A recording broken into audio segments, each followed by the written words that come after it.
Hello. Okay, so for my intro video, I had said that I would be talking about anxiety in respect to autism, if I remember correctly. I'm pretty sure I'm right.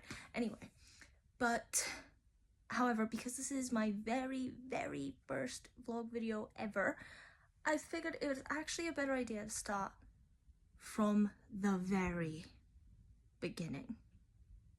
Kind of sound like the beginning of that Lion King movie, right? 1.5 went Timon and Pumbaa. Anyway, it doesn't matter. So, okay, here goes. My journey in terms of my diagnosis of autism and ADHD began when I was 7.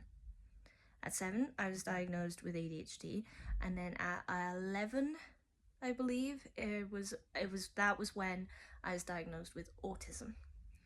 Now, as a kid, it was a little awkward in school, not just because like students who didn't understand the difficulties that I had, but also because of teachers who hadn't had the training or the experience to help support students who had learning difficulties or who were neurodiverse. In terms of ADHD, I used that basically, I just thought it was all about attention and hyperactivity. However, as I've learned, there is a lot more aspects to ADHD than just attention and hyperactivity, and not everyone who has ADHD has the same kind of symptoms. Same goes for autism. Not everyone who has autism has the same kind of symptoms. It's a spectrum from people who don't exhibit it as clearly and people who do. When it comes to school, however, in primary school, because it was a mental health disorder and people didn't typically say neurodiverse, that didn't help, because it's like all the kids hear the word mental and they think you're mental, which, I could be, but that wasn't the issue. Instead, a lot of my teachers, they found it difficult to deal with me. They found it difficult to help me learn. I couldn't read till I was 11 because I found it really difficult. I wasn't dyslexic, I just found it really difficult and I'd give up on it. And I didn't like people trying to push me to do it, but my teachers, they kept pushing. Eventually they started getting annoyed with me because I wasn't listening. And the only reason I ended up reading was because I found a book and all these pretty pictures like ancient Greek monsters on the front, and I loved the look of it so much I just had to know what was in it. And I asked my uncle to read it, but he was busy, so he couldn't read it to me all the time.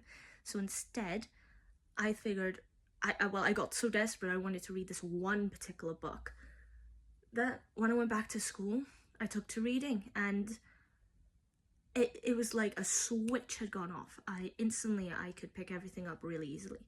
And when it came to autism, and as I grew up, I started to understand the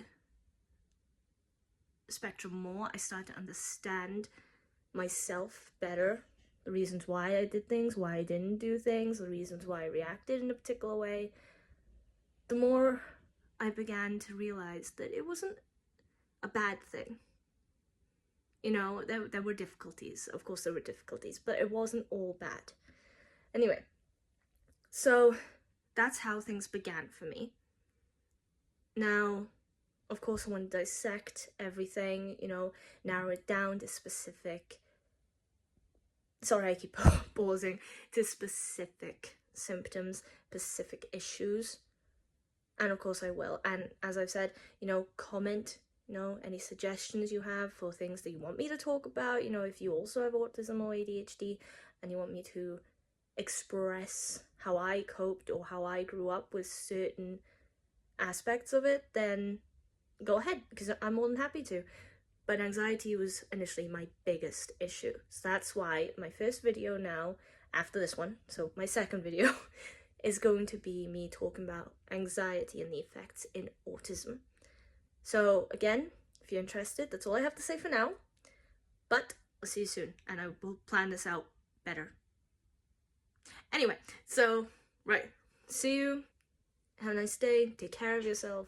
Blah, blah, blah, blah. Peace.